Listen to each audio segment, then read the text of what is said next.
Transition state തിയറിയിൽ കണ്ട ഗ്രാഫാണ് ഇപ്പോൾ നിങ്ങൾ കാണുന്നത്. പ്രോഗ്രസ് ഓഫ് റിയാക്ഷനും എനർജിക്ക് പൊട്ടൻഷ്യൽ എനർജി എന്ന് കൊടുക്കാമെന്ന് ഞാൻ പറഞ്ഞു. എക്സ് ആക്സിസ് എന്താണ്, വൈ ആക്സിസ് ആണ്. ദ റിയാക്റ്റിൻ മോളിക്യൂൾസ് ഇത്രയും എന്താണ്, ആക്ടിവേഷൻ എനർജിയാണ്. ആക്ടിവേഷൻ എനർജി അക്വയർ ചെയ്തിട്ട് അത് എന്ത് ചെയ്യും, ഇൻ്റർമീഡിയറ്റ് ഫോം ചെയ്യും. ഇൻ്റർമീഡിയറ്റ് പെട്ടെന്ന് ഡീകമ്പോസ് ചെയ്ത് പ്രൊഡക്ട്സ് ആയിട്ട് മാറും. ഇതാണല്ലോ നമ്മൾ ട്രാൻസിഷൻ സ്റ്റേറ്റ് തിയറിയിൽ പറഞ്ഞത്. ഇവിടെ കാറ്റലിസ്റ്റിൻ്റെ സഹായം ഇല്ലാതെ നടക്കുന്ന റിയാക്ഷനാണ് ആദ്യത്തെ കാണിച്ചിരിക്കുന്നത്. ഓക്കെ, വിത്തൗട്ട് കാറ്റലിസ്റ്റ്, അതായത് ഈ ആക്ടിവേഷൻ എനർജി എന്ന് പറയുന്നത് വിത്തൗട്ട് കാറ്റലിസ്റ്റ്. ഞാൻ പറഞ്ഞു കാറ്റലിസ്റ്റിൻ്റെ ഫംഗ്ഷൻ എന്ന് പറഞ്ഞാൽ അതൊരു ഓൾട്ടർനേറ്റ് പാത്ത് പ്രൊവൈഡ് ചെയ്യുമെന്ന് പറഞ്ഞു. ഇത് കണ്ടോ, റിയാക്റ്റൻ മോളിക്യൂളിന് പ്രൊവൈഡ് ചെയ്യുന്ന ഓൾട്ടർനേറ്റ് പാത്താണ് ഞാൻ ഡോട്ടഡ് ലൈൻസ് വെച്ച് ഡിനോട്ട് ചെയ്തിരിക്കുന്നത്. ഇങ്ങനെ ഓൾട്ടർനേറ്റ് പാത്ത് പ്രൊവൈഡ് ചെയ്യും. അപ്പോൾ നോക്കാം, റിയാക്റ്റൻ മോളിക്യൂളിന് കുറച്ച് ആക്ടിവേഷൻ എനർജി കിട്ടുമ്പോഴേക്കും ഇൻ്റർമീഡിയറ്റ് ഫോം ചെയ്യും. എന്നിട്ട് പെട്ടെന്ന് തന്നെ അതെന്തായിട്ട് മാറും, പ്രൊഡക്റ്റായിട്ട് മാറും. മനസ്സിലായി? കാറ്റലിസ്റ്റിൻ്റെ ഫംഗ്ഷൻ എന്ന് പറഞ്ഞാൽ provide an alternate path for reactant molecules of lower energy lower activation energy. Catalyst ഇല്ലെങ്കിൽ ഇത്രയും എനർജി അക്വയർ ചെയ്താൽ മാത്രമേ ഇൻ്റർമീഡിയറ്റ് ഫോം ചെയ്യുള്ളൂ, എന്നാൽ മാത്രമേ കറസ്പോണ്ടിങ് പ്രൊഡക്ട്സ് ഉണ്ടാവുള്ളൂ. പക്ഷേ കാറ്റലിസ്റ്റിൻ്റെ സഹായത്തോടെ റിയാക്റ്റൻ മോളിക്യൂളിന് ഇത്രയും എനർജി അക്വയർ ചെയ്താൽ മതി, അപ്പോഴേക്കും ഇൻ്റർമീഡിയറ്റ് ഫോം ചെയ്യും. അപ്പം തന്നെ എന്ത് ചെയ്യും, അത് പ്രൊഡക്റ്റായിട്ട് ചേഞ്ച് ചെയ്യും. മനസ്സിലായല്ലോ? ഇതാണ് ഓൾട്ടർനേറ്റ് പാത്ത് കാറ്റലിസ്റ്റ് പ്രൊവൈഡ് ചെയ്യുന്നു പറയുന്നത്. പിന്നെ ഇക്വിലിബ്രിയത്തിൻ്റെ കേസ് നമ്മൾ പറഞ്ഞു, റിവേഴ്സിബിൾ റിയാക്ഷനിൽ ഇക്വിലിബ്രിയം അറ്റൈൻ ചെയ്യാൻ പെട്ടെന്ന് സഹായിക്കും അത്. അതായത് ഫോർവേഡ് റിയാക്ഷനും ബാക്ക്വേർഡ് റിയാക്ഷനും ഒരുപോലെ ഇൻക്രീസ് ചെയ്യിക്കും. അപ്പോൾ പെട്ടെന്ന് ഇക്വിലിബ്രിയം അറ്റൈൻ ചെയ്യും. പിന്നെ ഒരു റിയാക്ഷൻ്റെ ഡെൽറ്റ എച്ചും ഡെൽറ്റ ജിയും, അതായത് എൻതാൽപ്പിയും ഗിബ്സ് എനർജിയും ഒരു മാറ്റവും കാറ്റലിസ്റ്റ് ഉപയോഗിക്കുന്നത് കൊണ്ട് ഒരു മാറ്റവും ഉണ്ടാവുന്നില്ല.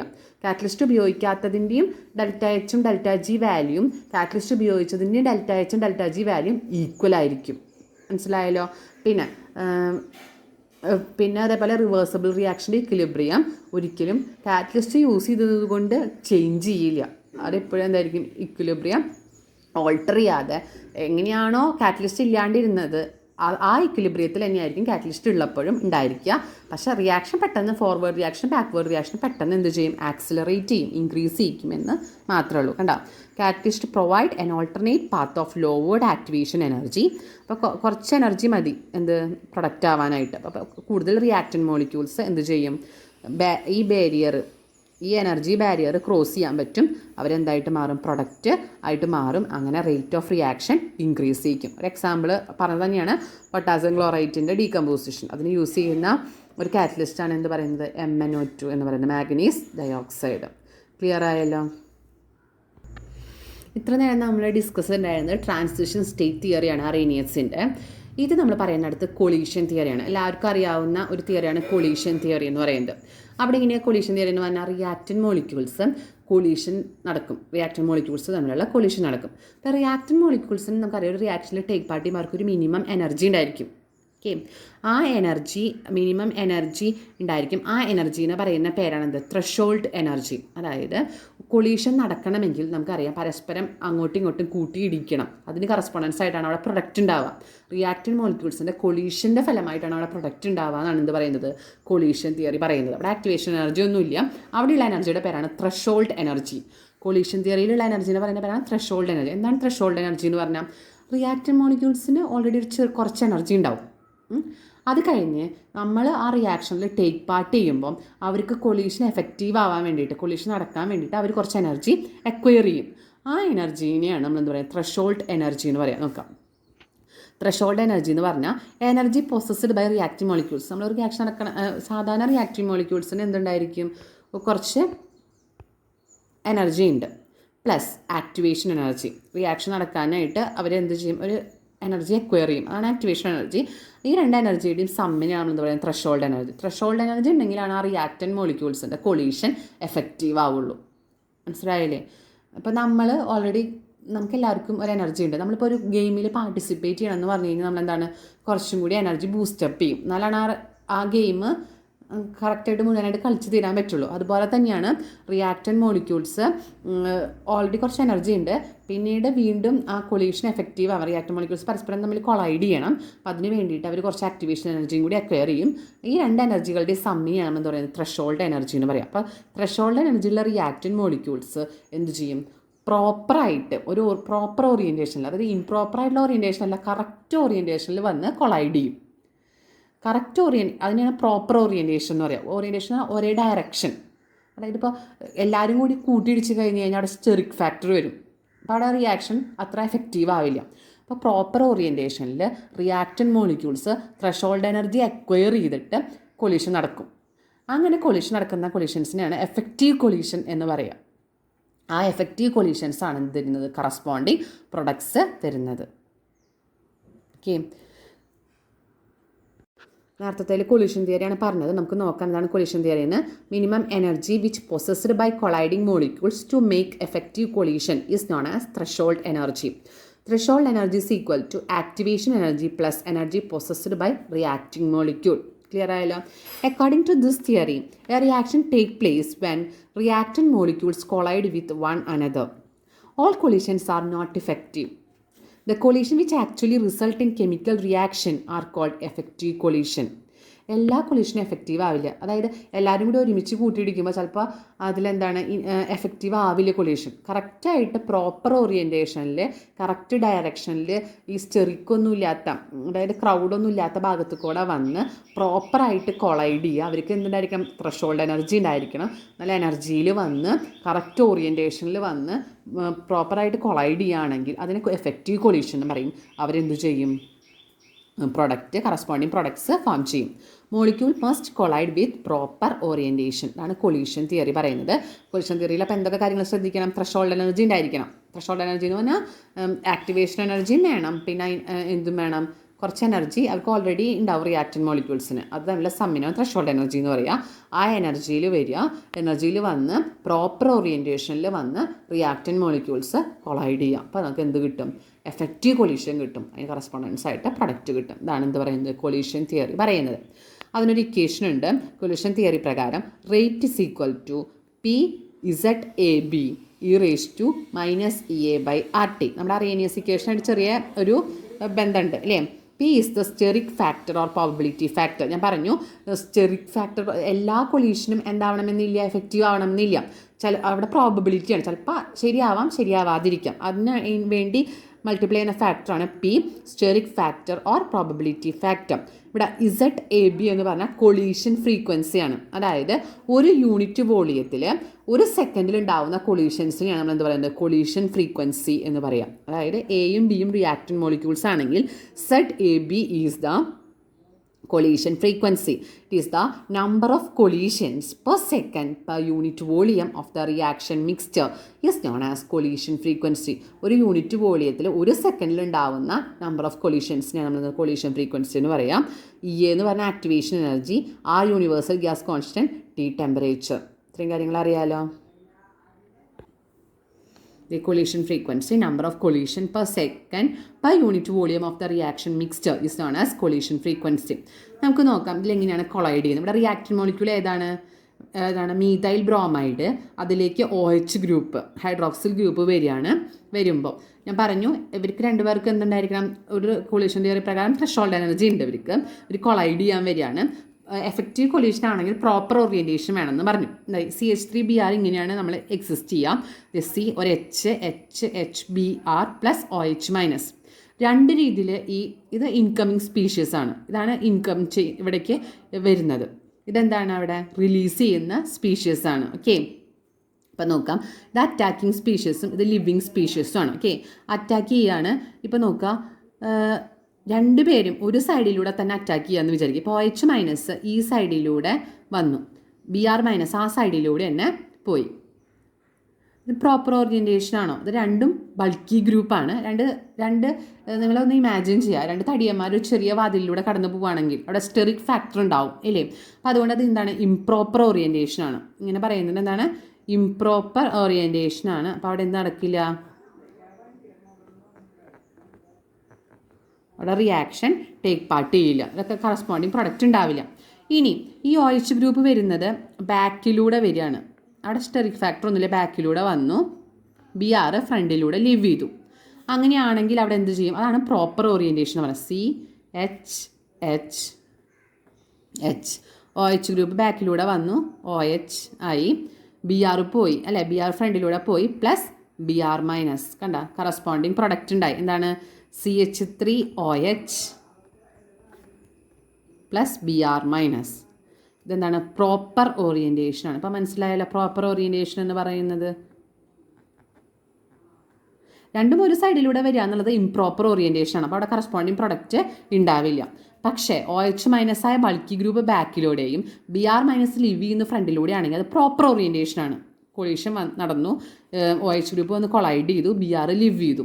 OH കൊളൈഡ് ചെയ്തപ്പോൾ CH3 OH ആയി, BR- റിലീസ് ചെയ്തു. ഓക്കെ, ഇതാണ് പ്രോപ്പർ ഓറിയൻറ്റേഷൻ എന്ന് പറയുന്നത്. ക്ലിയർ ആയതാണ് കൊളീഷൻ തിയറി. പ്രോപ്പർ ഓറിയൻറ്റേഷനും ഇംപ്രോപ്പർ ഓറിയൻറ്റേഷനും ഉള്ള ഇതാണ് വരച്ചിരിക്കുന്നത്. ഇംപ്രോപ്പർ എന്ന് പറയുമ്പോൾ രണ്ടും ഒരു സൈഡിലൂടെ അറ്റാക്ക് ചെയ്യുക, ഒരു സൈഡിലൂടെ ലിവ് ചെയ്യുക. സെയിം സൈഡിലൂടെയാണ് അറ്റാക്കിങ്ങും ലിവിങ്ങും നടക്കുന്നത്. ബൾക്കി ഗ്രൂപ്പ് ആയതുകൊണ്ട് സ്റ്റെറിക് ഫാക്ടർ ഉണ്ടാവും. ഇവിടെ കൊളീഷൻ ഇഫക്റ്റീവ് ആവില്ല, നോ പ്രൊഡക്റ്റ് ഫോം ചെയ്യില്ല. ഇവിടെ നോക്കുകയാണെങ്കിൽ അറ്റാക്കിംഗ് ഗ്രൂപ്പ് ബാക്ക് സൈഡിലൂടെയും ലിവിങ് ഗ്രൂപ്പ് ഫ്രണ്ട് സൈഡിലൂടെയാണ്. അത് പ്രോപ്പർ ഓറിയൻറ്റേഷനാണ് കൊളീഷൻ. അതായത് ഒരെണ്ണം ബാക്കിൽ കൂടെ വന്ന് കൊളൈഡ് ചെയ്യും, അതിന് കറസ്പോണ്ടൻസ് ആയിട്ട് BR- അവിടെ നിന്ന് ലിവ് ചെയ്യും. അത് പ്രോപ്പർ ഓറിയൻറ്റേഷനാണ്. കറസ്പോണ്ടിങ് പ്രൊഡക്റ്റ് ഫോം ചെയ്യും. ഏതാണ്? മെത്തനോളും ബ്രോമൈഡ് അയോണും ഫോം ചെയ്യും. ഓക്കെ, ക്ലിയർ ആയല്ലോ. അടുത്ത് നമ്മളൊരു റിയാക്ഷനാണ് നോക്കുന്നത്. Decomposition of H2O2 hydrogen peroxide catalysed by iodide ion in alkaline medium. അതായത് അയോഡീനാണ് ഇവിടെ കാറ്റലൈസ് ചെയ്യുന്നത്. ഓക്കെ, H2O2 ഞാൻ പറഞ്ഞു കണ്ട, അയോഡീനാണ് ഇവിടെ റിയാക്ഷൻ കാറ്റലൈസ് ചെയ്യുന്നത്. കണ്ട, റിയാക്ഷൻ കഴിഞ്ഞ് കഴിഞ്ഞാൽ നമുക്ക് അയോഡിൻ തിരിച്ചു കിട്ടും. വീണ്ടും അടുത്ത ഹൈഡ്രജൻ പെറോക്സൈഡിനെ നമുക്ക് എന്ത് ചെയ്യാൻ പറ്റും? ഡീകമ്പോസ് ചെയ്യാൻ പറ്റും. നോക്കുക, ഹൈഡ്രജൻ പെറോക്സൈഡ് ഡീകമ്പോസ് ചെയ്യുന്ന 2 സ്റ്റെപ്പിലൂടെയാണ് നടക്കുന്നത്. ഒന്ന് സ്ലോ സ്റ്റെപ്പും ഒന്ന് ഫാസ്റ്റ് സ്റ്റെപ്പുമാണ്. ഓക്കെ, 2 സ്റ്റെപ്പിലൂടെയാണ് നടക്കുന്നത് ഈ റിയാക്ഷൻ. ഇങ്ങനെ ഒന്നിൽ കൂടുതൽ സ്റ്റെപ്പിലൂടെ നടക്കുന്ന റിയാക്ഷൻസിന് പറയുന്ന പേരാണ് കോംപ്ലക്സ് റിയാക്ഷൻ എന്ന് പറയുന്നത്. എന്താണ് പറയുന്നത്? Complex reaction. ഓക്കെ, അതായത് 2 സ്റ്റെപ്പ്, ഒന്നിൽ കൂടുതൽ സ്റ്റെപ്പിലുള്ളത്. Chemical reaction which take place through a sequence of 2 or more steps. 2 അതിലധികമോ സ്റ്റെപ്പിലൂടെ ലീഡ് ചെയ്യുന്ന റിയാക്ഷൻസിനെയാണ് നമ്മൾ എന്താ പറയുന്നത്? കോംപ്ലക്സ് റിയാക്ഷൻ എന്ന് പറയാം. അതിൽ തന്നെ 2 എണ്ണം ഉണ്ട്, സ്ലോവും ഫാസ്റ്റും ഉണ്ട്. ഇതിൽ സ്ലോ ആണ് റേറ്റ് ഡിറ്റർമിനിങ് സ്റ്റെപ്പ്. കാരണം ഇതിൽ നിന്നാണ് നമുക്ക് സ്ലോ ആണ്, പെട്ടെന്ന് നടക്കില്ല. അപ്പോൾ അതുകൊണ്ട് തന്നെ നമുക്ക് എന്ത് ചെയ്യാൻ പറ്റും? നമുക്ക് റേറ്റ് ഡിറ്റർമിൻ ചെയ്യാൻ പറ്റും. ഓക്കെ, സ്ലോ സ്റ്റെപ്പാണ് റേറ്റ് ഡിറ്റർമിനിങ് സ്റ്റെപ്പ് എന്ന് പറയാം. ഈ മൊത്തം റിയാക്ഷനെ നമ്മൾ ഡിനോട്ട് ചെയ്യുന്നത് ഈ സ്ലോ സ്റ്റെപ്പ് യൂസ് ചെയ്തിട്ടാണ്. ഓക്കെ, അപ്പോൾ ഇതാണ് റേറ്റ് ഡിറ്റർമിനിങ് സ്റ്റെപ്പ് എന്ന് പറയുന്നത്. ഇങ്ങനെ ഈ സ്ലോ സ്റ്റെപ്പും ഫാസ്റ്റ് സ്റ്റെപ്പും എന്ത് ചെയ്യുന്നുണ്ട്? ഈ റിയാക്ഷനെ കോൺട്രിബ്യൂട്ട് ചെയ്യുന്നുണ്ട്. അങ്ങനെ ഈ ഓരോ സ്റ്റെപ്പുകളെ പറയുന്ന പേരാണ് എന്ത്? എലമെൻ്ററി പ്രോസസ്സ് അഥവാ എലമെൻ്ററി റിയാക്ഷൻ. കോംപ്ലക്സ് റിയാക്ഷൻ എന്ന് പറഞ്ഞാൽ 2 അതിലധികമോ സ്റ്റെപ്പിലൂടെ നടക്കുന്ന റിയാക്ഷൻസിനെ പറയുന്ന പേരാണ് കോംപ്ലക്സ് റിയാക്ഷൻ. ഇപ്പോൾ ഡീകമ്പോസിഷൻ ഓഫ് H2O2 എന്ന് പറയുന്നത് കോംപ്ലക്സ് റിയാക്ഷനാണ്. ഇതിലെ ഈച്ച് ഇൻഡിവിജ്വൽ സ്റ്റെപ്പ്, ഓരോ ഇൻഡിവിജ്വൽ സ്റ്റെപ്പ് എന്ത് ചെയ്യുന്നുണ്ട്? ഈ റിയാക്ഷനെ കോൺട്രിബ്യൂട്ട് ചെയ്യുന്നുണ്ട്. ഇങ്ങനെ കോൺട്രിബ്യൂട്ട് ചെയ്യുന്ന ഓരോ സ്റ്റെപ്പുകളെയും പറയുന്ന പേരാണ് എലമെൻ്ററി പ്രോസസ്സ് എന്ന് പറയുന്നത്. മനസ്സിലായില്ലേ? Each individual step of a complex reaction which contribute to the overall reaction is called elementary process or elementary reaction എന്ന് പറയുന്നത്. Here, rate is proportional to concentration of H2O2 into concentration of iodide. Okay. എന്തുകൊണ്ട്? Slow സ്റ്റെപ്പാണ് rate determine ചെയ്യുന്ന step. അപ്പോൾ അതുകൊണ്ടാണ് നമ്മൾ അതിൻ്റെ rate express ചെയ്തത്. ക്ലിയർ ആയല്ലോ? H2O2 ഡീകമ്പോസ് ചെയ്യുമ്പോൾ നമുക്ക് കിട്ടുന്നത് വാട്ടറും ഓക്സിജനുമാണ്. അയോഡിൻ എന്ന് പറയുന്നത് കാറ്റലിസ്റ്റാണ്. അത് നമുക്കറിയാം, റിയാക്ഷൻ ടേക്ക് പാർട്ട് ചെയ്ത് കഴിഞ്ഞാൽ തിരിച്ച് അതേപോലെ തന്നെ നമുക്ക് തിരിച്ച് കിട്ടും. സ്പീഡപ്പ് ചെയ്യും, അതുപോലെ തന്നെ നമുക്ക് തിരിച്ച് ഒരു മാറ്റവും ഇല്ലാതെ കിട്ടും. മനസ്സിലായല്ലോ? എലമെൻ്ററി റിയാക്ഷൻ ഡെഫിനിഷനാണ്. Chemical reaction which take place through a sequence of 2 or more steps are called complex reaction. Each individual step of a complex reaction which contribute to the overall reaction is called elementary process or elementary reaction. Clear ആയ എലമെൻ്ററിയും complex reactions എന്താണ് മനസ്സിലായി? ഒരെണ്ണമാണ് നമുക്ക് ടെക്സ്റ്റിൽ പറയുന്നുള്ളൂ, അത് തന്നെ പഠിച്ചാൽ മതി. ഇതിൻ്റെ ഡെഫിനേഷൻ പിന്നെ ഇമ്പോർട്ടൻ്റ് ആണ്, എക്സാമ്പിൾസൊന്നും അങ്ങനെ ചോദിക്കാറില്ല. പിന്നെ സ്ലോ സ്റ്റെപ്പാണ് റേറ്റ് ഡിറ്റർമിനിങ് ചെയ്യുന്ന സ്റ്റെപ്പ് എന്ന് മനസ്സിലാക്കി വെക്കുക. ഓക്കെ, 2 സ്റ്റെപ്പ് ഉണ്ട്. ചിലപ്പോൾ നിങ്ങളോട് റേറ്റ് എക്സ്പ്രസ് ചെയ്യാൻ പറയും. ഒരു ഇക്വേഷൻ തന്നിട്ട് റേറ്റ് എക്സ്പ്രസ് ചെയ്യാൻ, സ്ലോ സ്റ്റെപ്പും ഫാസ്റ്റ് സ്റ്റെപ്പും തരും, എന്നിട്ട് റേറ്റ് എക്സ്പ്രസ് ചെയ്യാൻ പറയും. അപ്പോൾ ഏതിൻ്റെയാണ് നമ്മൾ എടുക്കേണ്ടത്? സ്ലോ സ്റ്റെപ്പിൻ്റെയാണ്. സ്ലോ സ്റ്റെപ്പിൻ്റെ റിയാക്റ്റൻ്റാണ് യൂസ് ചെയ്യേണ്ടത്. ഓക്കെ, അപ്പോൾ rate is equal to K into concentration of റിയാക്റ്റൻറ്റുകൾ തന്നിട്ടുണ്ടെങ്കിൽ അത് എഴുതി വയ്ക്കുക. അങ്ങനെയാണ് ചെയ്യേണ്ടത്. അടുത്തത് അറേനിയസ് ഇക്വേഷനായിട്ട് റിലേറ്റ് ചെയ്തിട്ടുള്ള ഒരു പ്രോബ്ലമാണ് നമ്മൾ പറയുന്നത്. The values of rate constant of a first order reaction are 45.1 minute inverse and 576 minute inverse at 20 degrees Celsius and 40 degrees Celsius respectively. Calculate the energy of activation of the reaction. ഇപ്പം നിങ്ങൾക്ക് first order എന്ന് പറയുമ്പോൾ first ഓർഡറിൻ്റെ integrated equation വെച്ച് ചെയ്യാൻ തോന്നും. പക്ഷേ നിങ്ങൾ ശ്രദ്ധിക്കുക, 2 റേറ്റ് കോൺസ്റ്റൻറ്റ് തന്നിട്ടുണ്ട്. പിന്നെ നമ്മളോട് കണ്ടുപിടിക്കാൻ പറ്റുന്നത് ആക്ടിവേഷൻ എനർജിയാണ്.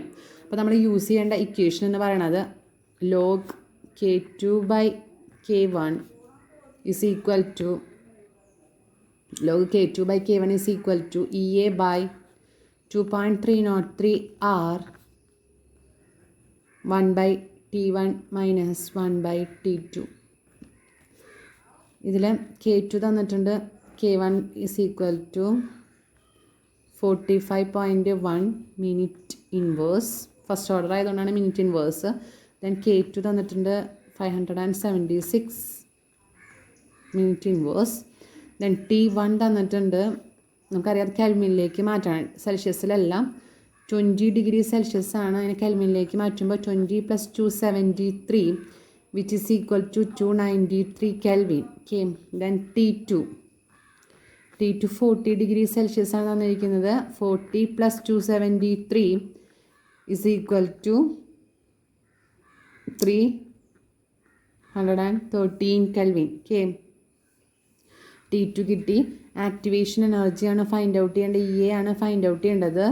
Then R is the universal gas constant. 8.314 use ചെയ്തിട്ടാണ് ചെയ്യേണ്ടത്. കാരണം ജൂളിലാണ് നമുക്ക് ആക്ടിവേഷൻ എനർജി കിട്ടേണ്ടത്. അപ്പോൾ അതുകൊണ്ട് 8.314 യൂസ് ചെയ്യാം. ഓക്കെ. ഇനി അടുത്ത് നമ്മൾ സബ്സ്റ്റിറ്റ്യൂട്ട് ചെയ്യുകയാണെങ്കിൽ നമുക്ക് EA ഫൈൻഡ് ഔട്ട് ചെയ്യണം. അപ്പോൾ എന്ത് ചെയ്യണം? ലോഗ് K2/K1 ഫൈൻഡ് ഔട്ട് ചെയ്യാനായിട്ട് K2 ഇതാണ്. EA അറിയില്ല. 2.303 R എന്ന് പറയണത് 8.314 ആണ്. Into 1/T1 minus 1/T2 cross multiplication ചെയ്യുമ്പോൾ T2 minus T1 divided by T1 T2 എന്നായിരിക്കും അല്ലേ? അപ്പോൾ T2 മൈനസ് T1 എന്ന് പറയുമ്പോൾ T2 minus T1 313 minus 293 divided by 293 into 313.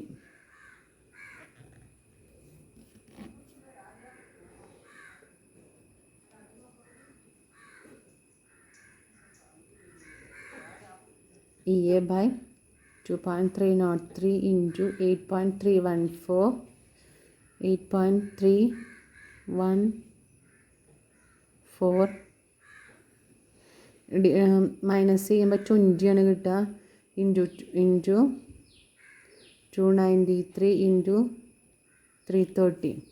ഇനി EN അവിടെ നിർത്തുക. ബാക്കിയുള്ളതിനൊക്കെ ഇങ്ങോട്ട് കൊണ്ടുവരുമ്പോൾ നമുക്ക് എന്താ കിട്ടുക? ഇതാദ്യം ചെയ്യാം കേട്ടോ. ലോഗിൻ്റെ ഇത് ചെയ്യുക. അപ്പോൾ നമുക്ക് എന്ത് കിട്ടും നോക്കാം. EA is equal to EN അവിടെ നിർത്തി. ഇവിടെ ഇതെല്ലാം ഡിനോമിനേറ്ററിലെല്ലാം പ്രത്യേകിച്ച് വരുമ്പോൾ ന്യൂമറേറ്ററിലാവും. അപ്പോൾ ലോഗ് ഇതാദ്യം കണ്ടുപിടിക്കുക. 45.1 into 2.303 into 8.314 into 293 into 313 divided by 20. Okay. ഇതാദ്യം ചെയ്യുക ലോഗ്. ഇത് ഡിനോമിനേറ്ററിലായിരുന്നു, ഈ സൈഡിലേക്ക് വരുമ്പോൾ ന്യൂമറേറ്ററിലേക്കായി. ദെൻ 20 ന്യൂമറേറ്ററിലായിരുന്നു, ഇങ്ങോട്ട് വരുമ്പോൾ ഡിനോമിനേറ്ററിലായി. അപ്പോൾ നമുക്കതിൻ്റെ EA ഫൈൻഡ് ഔട്ട് ചെയ്യാനായിട്ട് പറ്റും. ഓക്കെ, ചെയ്ത് നോക്കുക. EAയുടെ യൂണിറ്റ് എന്ന് പറയുന്നത് ജൂൾ മോൾ ഇൻവേഴ്സ് ആണ്. ഓക്കെ, ഫൈൻഡ് ഔട്ട് ചെയ്യുക കേട്ടോ EA. Okay, thank you. അടുത്ത പ്രോബ്ലം നോക്കാം. The rate of A particular reaction doubles when the temperature changes from 27 degrees Celsius to 37 degrees Celsius. Calculate the energy of activation of the reaction. ഏത് ഇക്വേഷനാണ് use ചെയ്യേണ്ടത്? Log K2/K1 EA by 2.303 R 1/T1 minus 1/T2. Okay.